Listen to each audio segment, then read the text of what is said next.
గర్జించే సింహం ఇక్కడ దేని గుర్తో తెలుసా? శ్రమలతో నిండిన జీవితానికి గుర్తు. నువ్వు నీతిగా బ్రతుకుతావు, యేసయ్య యేసయ్య అంటావు, ఉదయం లేచి అరుణోదయ ప్రార్థన చేస్తావు, సాయంత్రం కుటుంబ ప్రార్థన చేస్తావు. నీకు తెలిసినంత వరకు ఎక్కడా దారి తప్పిపోకుండా నికార్సైన క్రైస్తవ జీవితం జీవిస్తావు. ఈవెందో అయినా సాతాను ఏం చేస్తాడో తెలుసా? శ్రమలనే ఆయుధం ద్వారా నీ విశ్వాసాన్ని కదిలించాలని ప్రయత్నం చేస్తాడు. అనారోగ్యం అనే ఆయుధం ద్వారా, ఆర్థిక ఇబ్బందులనే ఆయుధం ద్వారా, అప్పులనే ఆయుధం ద్వారా, అసమాధానం అనే ఆయుధం ద్వారా రకరకాల శ్రమలనే ఆయుధాలు నీ మీద సంధించి విశ్వాసంలో నుంచి నేను తొలగించాలి. ఇది గర్జించే సింహం చేసే పని. నీవు అనుకుంటావు, నేను ఇంత భక్తిగా బ్రతికే కదా, నేను ఇంత ప్రార్థన చేస్తున్నాగా, నాకే ఎందుకు ఈ శ్రమలో, నాకే ఎందుకు ఈ కష్టాలు, చిన్నప్పటి నుంచి దేవుడు దేవుడని దేవుని కొరకు బ్రతికిన నా బ్రతుకులోనే నాకెందుకు ఈ అవమానాలు? వాడున్నాడుగా, వాడికి దేవుడనే భయం లేదు, అసలు మందిరానికి వచ్చినోడు కాదు. వాడింత పచ్చగా ఉన్నాడు, కలకల్లాడుతున్నాడు, వాడి పిల్లలు ఎంత క్షేమంగా ఉన్నారు. దేవుడు దేవుడని దేవుని కొరకు పరిగెత్తిన నా బ్రతుకులో ఎందుకు ఈ కష్టాలు అని చెప్పి శ్రమల ద్వారా, కష్టాల ద్వారా నీ విశ్వాసాన్ని కదిలించాలని ప్రయత్నం చేస్తాడు.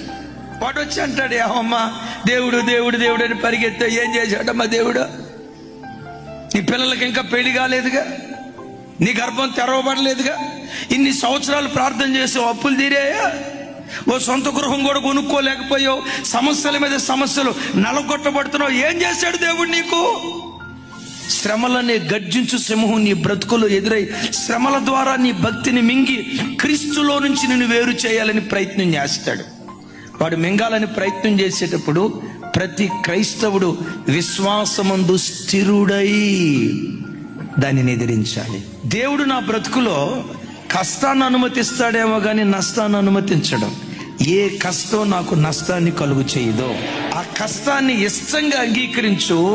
రాగల కాలములో శత్రువు సిగ్గుపడేటట్లుగా వాడి ఎదుట నీ తల దేవుడు పైకెత్తునుగాక.